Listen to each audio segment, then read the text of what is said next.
Hello and welcome back, and that's right, today we're going to do a review of a hard drive. But before we review this Ultrastar, before we even get to the nitty gritty, let's get the elephant in the room out of the way. Just how many episodes of Neighbours can we actually fit on this 20 TB drive? I need to know. Let's go, let's find out now. Right, let's carry on. We're on the desktop here. How long have we got? We can see here the VGA. We're going to go with, let's have a little look at Neighbours. That's Wikipedia, always our friend. Let's find out. Right, how many episodes were there? Okay, so we've got 8,860 of them, and apparently the running time is 22 minutes. Right, so where are you, Mr. Calculator? 8867. We're going to times that by 22. So 195,000. Go for that, copy that down there. So let's find out what are our video recommendations. Let's have a little look. And do you know what? I am going to be candid. I've not watched that many episodes of Neighbours, but I would say, I think we can say that it's going to be HD. Let's say it's HD. Why not? I'm sure it's going to be that higher quality. So we're going to times that number by 88.3, if my mouse would ever work. And there you go, that's 17 million there, so we can divide that by 6,024. Let's have a look. So where we'll go, we're looking at 16. Yep, it looks like we can fit all of Neighbours on this hard drive and still have a little over 3 terabytes to spare. Yum yum, that's good to know, isn't it?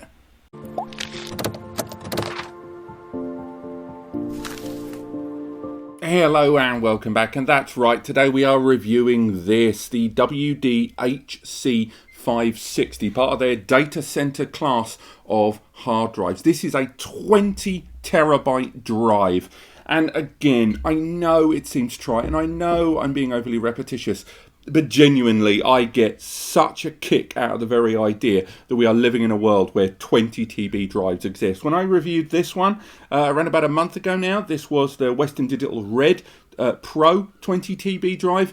I remarked that one of the things that astounds me the most about the large-scale hard drives these days is with the speed with which they're being released. You can, quote Moore's Law until you're blue in the face.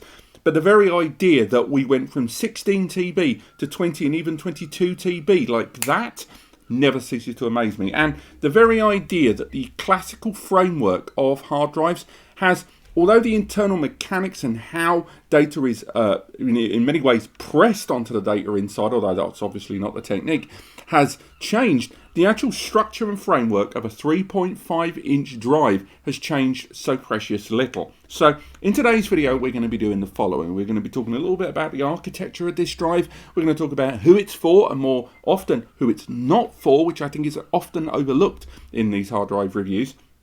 There's a lot of people go 20 TB, bang, check out, done, when there are people that this is most certainly not going to be suitable for, regardless of size. On top of that, we're going to be doing some PC benchmark testing, and more importantly, we're going to be doing some NAS server testing there, because a lot of you have been highlighting, much like when I did my WD Red Pro review there, that despite 20 TB drives knocking around there for quite a long time, about half a year, I would say, maybe even a bit longer commercially, a lot of NAS brands have still yet to add them to their compatibility listings. And of course, there are quite a few NAS brands and large-scale data center brands out there, of course, as well. But when it comes to this channel, two of the brands that we talk about more than any other in terms of NAS are Synology and QNAP, and neither of them have added the 20 TBs to their available compatible drive. Now, hopefully that will change very, very soon, but TerraMaster and ASUS have already done it. Hell, WD have, obviously, with their own drives. But later on in this video, we will be testing this drive in both a Synology and QNAP system. In the case of QNAP, I don't foresee any problems. With the Synology, although I don't foresee any problems either, what I think will be interesting is to see what happens with the Synology going, incompatible, not on the list, something we've talked about more and more. But that's enough for later on. This chapter's all linked in the description, so you can skip ahead to that if you want. Let's talk about it. So, first and foremost, a number of you would immediately want to know, what makes a data center class drive? Is it all just a con? Is it all just a marketing gimmick that makes you shell out a little bit more, a little bit less? Well, no. much like the cutlery in your drawer, much like the shoes and trainers that you have racked up by your front door then, if you're watching this from home and you just glanced at those, ha, I got you. There are different different shoes and different cutlery for different tasks. Hundreds of years ago, shoes were just bits of leather or bits of skin, cow skin, same as leather really, all sewn together in a shape. And there wasn't much distinction. There was boots and there was shoes, and then everybody went home. But as things have improved and as different tasks and different purposes come to market, the same thing has happened with hard drives. The early gen hard drives existed simply to exist as areas to store data, a cylindrical platter there in the middle that span around, being read by a tiny little arm there at the bottom. And as things move forward and how we use data and how we need data and the speed with which we need it and the durability of data changed and fluctuated and ebbed and flowed for people, the result was that different hard drives needed to be made. And this is, in terms of hard drive, very close to the top tier. Because this is, I hate seagulls, this is designed to exist in not only a 24/7 environment, in a server that's always on, it is designed to be pretty much consistently accessed or read and written to in a small or large way all of the time, in a larger RAID array, working with a bunch of other drives, dealing with higher vibrations, higher temperatures, heavier workloads overall. Now, this drive, the HC560, knocks around in an impressive price. It knocks around for about 380 to about 400 Nika UK, and in US dollars about 450, 460. One of the most common questions I get asked, and I am addressing this in a much broader video very, very soon, is when people look at Pro Series drives and Enterprise drives and wonder, what the hell is the difference? Because they seem to be built very similarly. And as the larger capacities arrive, we've noticed the hardware architecture between each of them reach a degree of parity.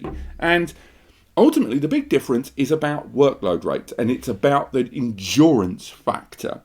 Pro Series drives are designed for a heavier workload than standard hard drives, and particularly in NAS server environments. But Data Center Class drives take that same logic and go even further. And again, for some of those components to be engineered, for some of those elements of the internal mechanics that we're going to talk about later on to be geared correctly, the result is that the Data Center Class drive, with all of its advantages in durability and workload and more, also has a few disadvantages in the commercial sector, such as being a lot hungrier when it comes to power use, such as being a lot noisier when it's in operation, and being designed to be used in this larger scale environment means if you take it out of that environment and try to stick it in a PC where you're just going to browse Chrome for 45 minutes a day, it's not only a tremendously inefficient drive in that environment, it's also going to make a hell of a racket. You don't use a Maserati to nip to Londis and back to pick up milk. There's a case and point for all of these things. Now, another weird question, and again, we will go into way more detail in the comparison video, but when it comes to Pro and Enterprise class drives, one of the strange things you find is Enterprise class drives somehow seem to be cheaper than Pro. That one was loud, wasn't it? For some reason, Pro Series class drives, despite having a lower MTBF, mean time between failure, lower workload rate, and often lower overall maximum transfer speed, somehow end up costing more than many Enterprise class drives. And a lot of people see that and wonder, why on earth is the more durable, faster drive lower in price than that one? And the simple reason is, these aren't designed to be purchased in 2, 4 or 8 drives. These are designed to be purchased in crates of 20. These are designed for enormous rack mount servers where they're going to be bought en masse. And therefore, the odds of you buying one of these are incredibly small. Nothing's stopping you, but again, it will be a noisy experience. But most people that look at drives like this are buying them in such large numbers that that kind of bulk pricing ends up just default being bestowed upon these small, individual drives. That's why when you see Pro and Enterprise drives, and again, that doesn't just go for WD then when we're talking about WD Red and Ultrastar there, or WD Gold, or when it goes to Seagate with their Exos and Iron Wolf and Vitacuda and all that stuff, It just comes down to these drives are designed and engineered to be used en masse and are priced accordingly. So you can often get a bargain by getting these enterprise class drives, but if you're not going to be using them to the nth degree they're designed for, they're not going to be as efficient, you're going to use more power, and they're going to make a big old racket when they're working, something I'll touch on later in the video. But let's talk about that architecture. This is the SATA version of this drive, but there is a SAS equivalent out there as well, with largely the same components. It's more the difference in interface there. You can see the SATA interface there at the base. Now, the drive, there are SED or self-encrypted drive options on board. Again, something you don't find outside of the data center class sector there. And again, there's SE or SED, depending on your own setup there. Now, in terms of the traditional components there, it's a 7200 RPM drive. That should come as no surprise. All data center class drives are 7200 and go home. There was a period of things called Velociraptor drives, which were like 10,000 and 15,000 RPM drives, but I believe the capacity versus price versus failure rate there, that's kind of gone out the window, particularly now SSDs have become more affordable. On top of that, the onboard cache there, arriving with 512 megabytes of onboard cache. There's also alongside that WD OptiNAND. OptiNAND is a little onboard area of flash. I think it's 64 meg, but I don't think it differs between sizes there. And a lot of the time that is utilized for a lot of that metadata there in the background. A lot of the kind of back-end indexy type data, and it's also useful for suspended read-write operations there. To ensure that things are held accordingly and data isn't lost during transfer. Now, again, you are still talking about a drive that's used en masse, so the real benefit to that aren't felt until you're running a large-scale storage array, but it's still nice to have that on board, and it's one of the ways in which WD have ensured that this Ultrastar drive's performance, even at this scale, is still incredible. I mentioned scale. This 20 TB drive has got 9 platters inside. Once again, I don't know how well you're going to make it out at this angle. When we look at my bog standard demo drive there, you can see those little discs. Now, normally, that little disc there on the top, there are lots of them all stacked up. And each one of them holds a portion of the storage. Again, that storage is spread across all of them evenly. In the case of this drive, it's 9 platters at 2.2 terabytes per platter. Part of that has been made available by this drive taking advantage of energy assisted magnetic recording. I'm going to go get a shotgun in a bit. But EAMR means that the drive uses an element of heat to expand and contract areas of space for the data to be transcribed to the platters there for both reading and writing. Now, the result is that the read and write performance on this sequential read and write is 269 megabytes sequential read and 257 megabytes sequential write, which is a pinch lower than a drive that came before it there. I believe that capped out at 282 and 272, but still nonetheless, those are great performance numbers, and you shouldn't really look too closely at individual drive performance on a drive like this, because once again it is designed for en masse utilization, and this is a drive that, again, once you have it in the right RAID and you have a good little Xeon processor working behind it, and maybe you're using 10, 25G, 100 gigabit Ethernet external connectivity, these drives en masse are going to be banging out some insane performance. So although we will be looking at individual performance later on in the PC testing, bear in mind that this thing spreads its wings when it's en masse, once again there. Now, we mentioned workload earlier on, and MTBF. The mean time between failure on this is 2.5 million, although I do quote MTBF in these videos.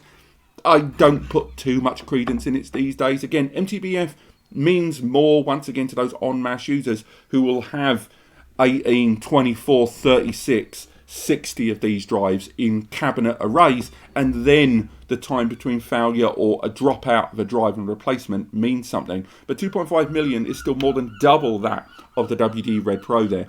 On top of that, the workload rating on this is 550 terabytes annual. So again, a lot of Pro Series drives arrive with like 300. This being 550 is a big old jump up, but 550 is the given standard for data center class drive workload rating there. And again, en masse. It's the idea that these drives are being read and written to frequently. Whether they're just going to be archival and it's only right, who knows? But still, nonetheless, That's some great durability on this, and it's another reason why, even though, not just this channel, but many channels that talk about servers and storage, they talk a lot about Pro Series WD, and again, Seagate Iron Wolf and all the other drives.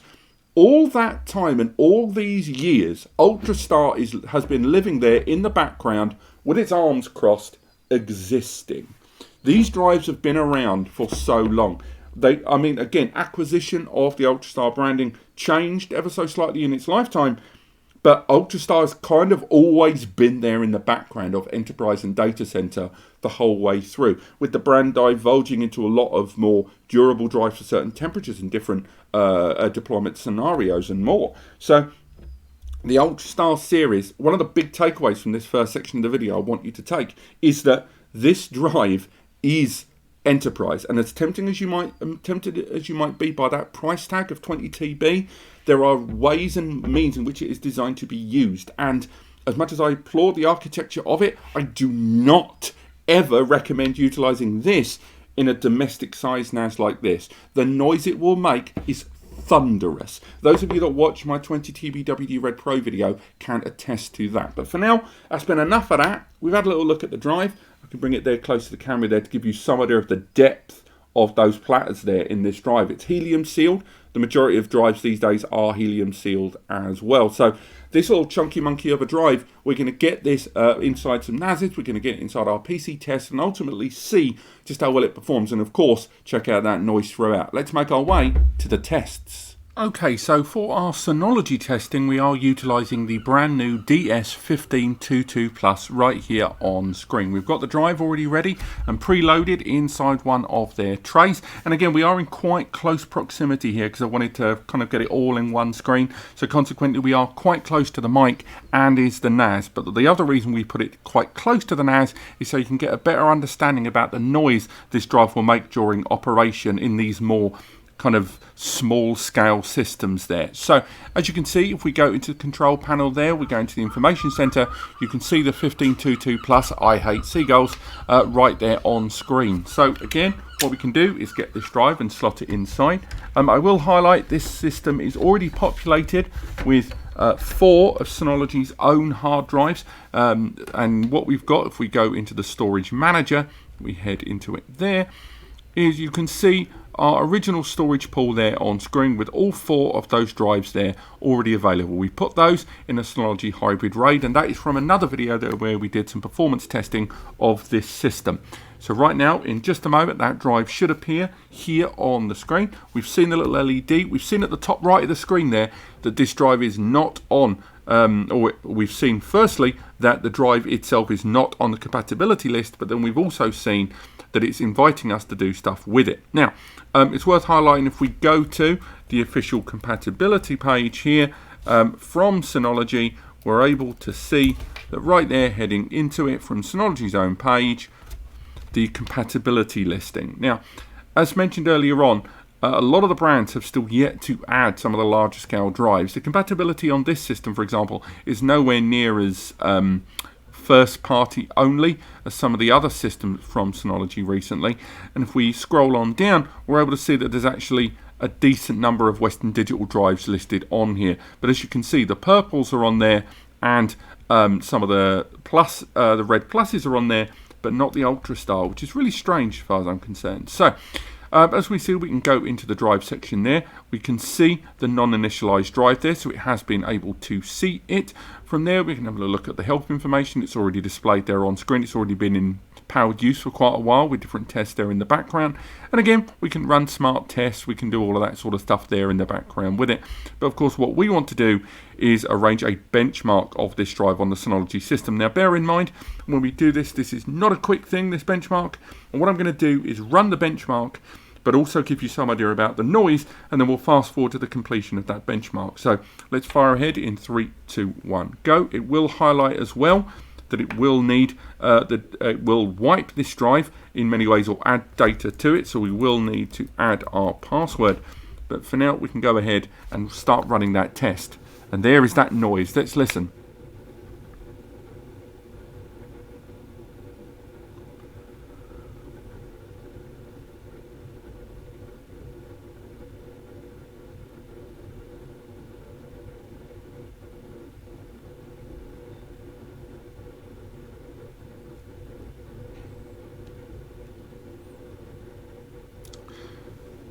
Now this drive is being particularly noisy right now because it's starting with the IOPS testing. Now IOPS is randomized 4K constant hits, and the consequence is with an IOPS test is the drive has to work a lot harder. All of those platter spinning and the actuators, the little arms doing their job on there, that is where the majority of the noise is. Now sequential is when it's going to be big blocks of data being read and written, and consequently they do not tax the drive in the same way. Consequently they're not as noisy. But imagine you had 5 of these drives inside the system all running simultaneously, all of them being accessed, with quite a high frequency. That would be quite a noisy system, and imagine being in close proximity to this device as well. But for now, let's fast forward to the completion of this Synology benchmark to see what numbers DSM is giving us for this drive. Okay, so the tests have completed, and as you can see, the WD Ultrastar there on Synology's own testing was benchmarked at 262 megabytes per second sequential read and 233 sequential write. Those are pretty good numbers for that drive, and nice sustained numbers too. Just to put that into a little bit of perspective, once you look at Synology's own drive there, they rated their own drive at 261 over 253. And again, both of these are enterprise grade drives, but of course the Synology drive there has been geared towards Synology systems. So one would hope you would see a slight peak in performance there. But even when we look at them side by side, the IOPS was notably higher on the Ultrastar drive there, particularly on those write IOPS, which I think is going to be the big consistent factor for many users out there. Before we wrap things up, let's take a little look about how the system manages the available drives.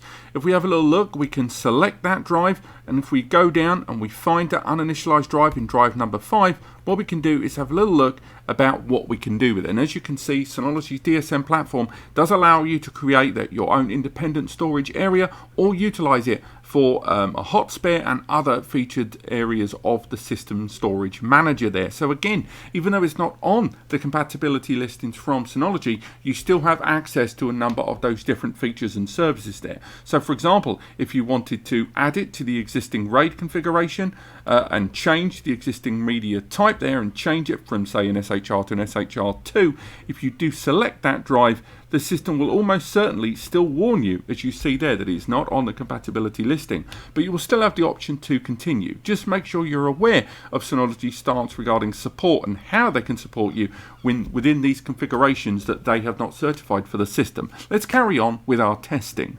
Okay, so with the QNAP testing, it's going to be largely the same. With the QNAP, we've got our drive already put inside our tray here. Again, we are using the QNAP TS464, a mid-year 2022 QNAP NAS. And if we have a look at the compatibility pages, once again, this 20 TB drive isn't featured on there. There's a lot more of the Ultrastar and Red Plus drives already listed on there, and you can go on for many, many pages. But for now, what we can do is start making our way into this drive to see how the QNAP interacts with it there.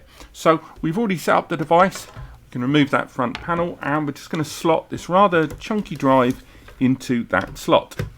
And again, we're going to reapply the front casing there, even though you don't have to. And again, any noise we hear, do bear in mind that we are in quite close proximity to the NAS while we're doing this. We've already got a couple of drives inside there. We've got an SSD and a hard drive inside there. So what I'm going to do is go into the storage manager, and this drive should appear very, very shortly. Hasn't quite arrived there yet, so we'll just give it a moment for the drive to be recognized. That beep tells us the drive has now been initialized there. There may be one more beep after that. And if we go down, we can see there at the bottom it is listed in purple as a drive that doesn't quite feature on that compatibility list. So I'm just going to move that more to the left hand side of the screen. And what we can do is run ourselves a performance test there. Just before we do that, it is worth highlighting again that if we go into the storage manager from here, we can go if we choose to and create a new storage pool or a storage volume. This is an ext4 NAS here, so bear in mind you would have to go pool and then volume. But in this case, we can go ahead, click next, and there's our drive ready to be utilized if we choose to. We're not going to go the whole way and initialize it, because otherwise we can't do both read and write testing there. But still, nonetheless, we can go ahead, maybe remove some of those alerts there. You can click next, and as you can see, it will allow us to create that area if we choose to. So let's come out of it there, go back into the list of drives on the system. There's our drive, and what we can do is run ourselves a lovely little performance test. It's a little quicker than the one on the Synology, so we should be able to get that done nice and quick. And again, we can do First up, a sequential read and write test, which is going to be a little bit quieter there. So we can run that test there in the background. You can see that the hard drive that's already in the system, another Ultrastar drive, is rated at 248. That's a 10 TB drive. And we've also got a Kingston SSD that's rated at quite an impressive sequential read performance of just maxing out that SATA connection there, as one would expect from that drive. So we're just going to let it finish up doing its endurance test there.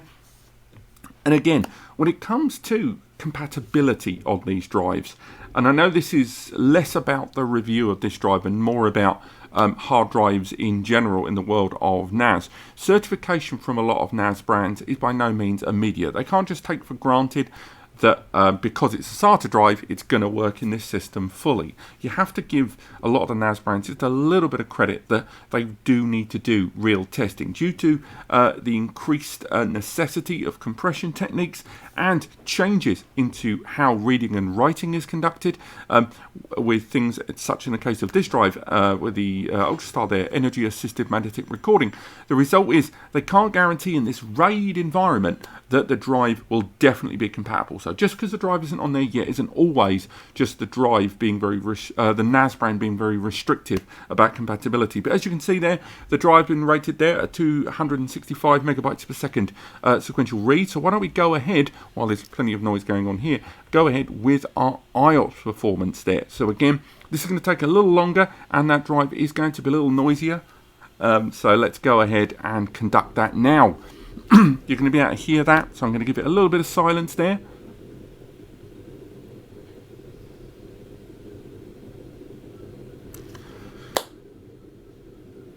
So as you heard, regardless of it being a 4-base Synology or QNAP, as soon as you reach this kind of desktop chassis form, the drive is always going to be noisier than the system when in operation. You simply cannot avoid it. So in the case of this, what we're going to do is fast forward to the completion of the 4K IOPS. That's going to take longer, and we'll take a little look at those results. Let's fast forward. So as we can see, the QNAP rated it just a little bit lower than what we saw from the Synology there. But do bear in mind, of course, that other NAS was utilising that Ryzen processor there, which is a little better than a Celeron at faster file transit. Shouldn't make a big difference, but it makes a little bit of difference there. Also, this system running on 8 gig of memory and that Synology there running on 16 gig did make all the difference. But for now, let's fast forward to the PC testing of the Ultrastar HC560. Okay, so we've made our way onto the desktop of my test machine here that we've used before, and as you can see, I have connected that 20 TB drive there at the top right of the screen. Indeed, we can find out more about the makeup of this PC pretty simply. It is a Windows 10 Pro machine running on an 11th Gen 6 core i5 processor there with 16 gig of memory, but of course we're testing a single SATA drive here, so we're not going to be kind of aiming for the moon too much. Now, again, I've not assigned it to any kind of drive letter or added it through. So if we can see, we've already seen an add there. So what we can do is just start adding it to an available drive. Let's call it the U drive, shall we? Why not? We're going to leave everything as normal. Let's put 20 TB drive there as one word. Boom, and we've added that drive lovely and quickly. Now, the kind of tests we're going to be performing right now, we're going to be doing a few different benchmark tests with different tools. We're going to be looking at the likes, of course, of Atto, as I find it there on the bottom of the screen. Ignore the little black splash screen as it pops up there.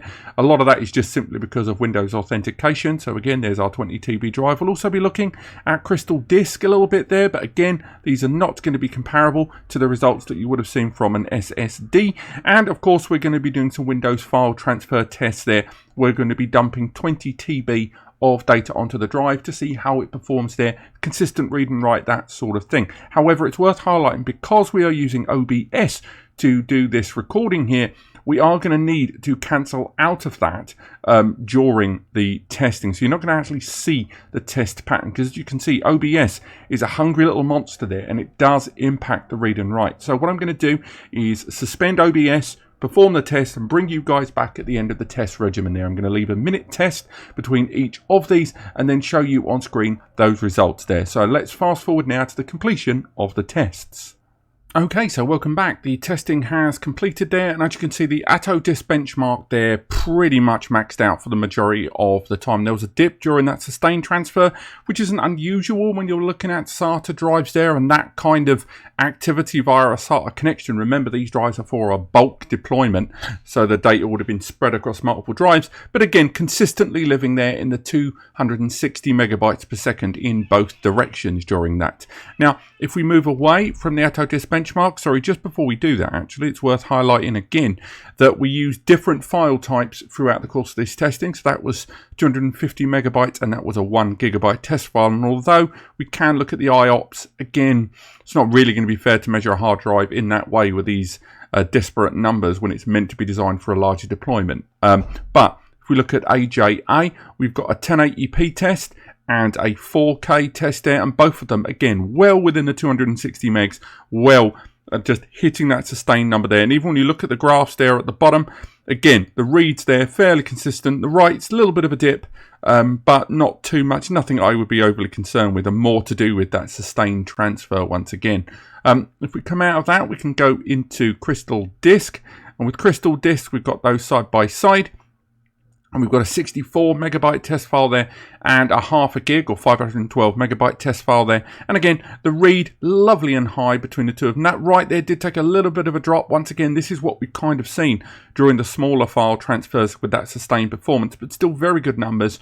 And I'm particularly impressed by hitting that 282 there during the Crystal Disk testing there. And finally, we have the Windows testing there. So if we make our way into it, and I'm looking off camera there, if we go into my results, and then from there, we did a quick test there utilizing Windows file transfer, 21 gigabytes.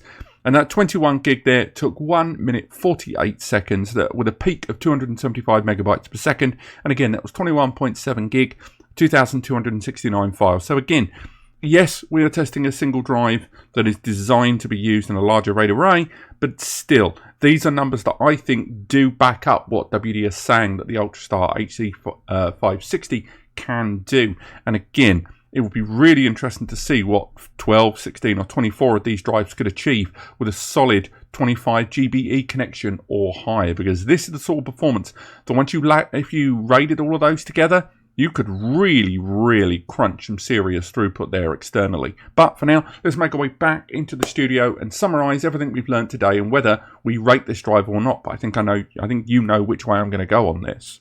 And there you have it. What can I say? I always knew this drive was going to be a performer anyway. When it comes to the data center class drives, they may not have all the marketing sizzle of a lot of other drives on the market, but the idea is they're designed to shut up and do their job. And again, this drive did that. A lot of our testing when we were doing single drive testing, of course, did show off, that it did the benchmark performance, whether we were using the NAS benchmarks or the PC benchmark. And as predicted, it was a noisy bugger of a drive. But still nonetheless, for what Western Digital or WD, call them what you like, say that this drive can do, this drive performs. And that's ultimately the key takeaway from this. This is a drive that will last. This is a drive that it says will do this performance, and it will keep doing that performance for a very, very, very long time. And I assume well outside of that 5-year warranty, this drive will continue to work. And archivally, that's what you are looking for. You want to know that this is a drive that once you set it up, you're never going to have to keep an eye on it. And I think this drive does do that based on what you've seen here and the legacy of Ultrastar up to this point anyway. Would I recommend this to home users? Hell no. I've said this before and I'll say it again. Do not utilize a drive like this if you aren't running a rack mount. Do not utilize this in a home NAS. I don't care if your NAS is in your attic, you're still going to hear it. It's like a burglar falling down infinity steps. You're always going to be hearing it. Go for this drive if you're running a rack mount that's far enough away. Go for this drive if you are looking for a huge amount of data storage capacity, but at the same time, never want to have to worry about performance dips and never want to worry about a drive failing anytime soon, because this will have your back. Thank you so much for watching. I hope you've enjoyed this. There should be a link to a full written review over on NAS Compares, linked in the description below. If you have enjoyed this, click like. It genuinely helps me make better videos every time. And ever since YouTube took away the power of the dislike button, us creators get hit hit by that as well, because we need to know what works and what doesn't. And you guys not being able to see the dislikes, that's not going to help anyone. And if you've enjoyed this, click subscribe as well, because we will be covering more on this drive and further testing within NAS environments as well, because we do want to explore the full compatibility of this drive more, and noise testing as well. But other than that, thank you so much for watching. Take advantage of the free advice section linked in the description below. And other than that, I will see you next time.